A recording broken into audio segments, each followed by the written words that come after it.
Ang DMW pinag-iingat ang publiko laban sa mga pekeng empleyado at bogus job offers. Brigada Katrina Honson, ibrigada mo! Brigada Live Report.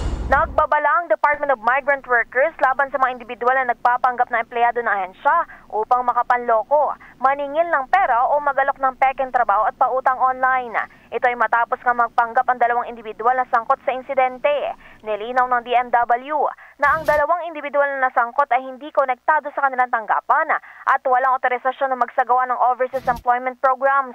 Binigyan din pa ng ahensya na hindi ito naniningil ng anumang bayad o nagbibigay ng serbisyo tulad ng pautang sa labas ng kanilang official channels. Paalala ng DMW sa publiko, lalo na ang mga OFW at kanilang pamilya na huwag magbabahagi ng personal o banking details sa mga kahina-hinalang individual na nag-aalok ng madaling pera o pautang kapalit ng paunang bayad.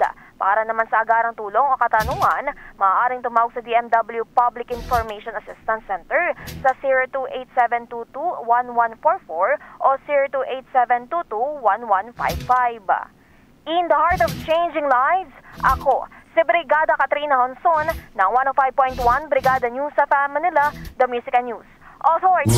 Ang bahaging ito ay hatid sa atin ng Yummyvit ES2 Oral Drops. Simulang tuparin ang pangarap ng iyong anak. And stunting now,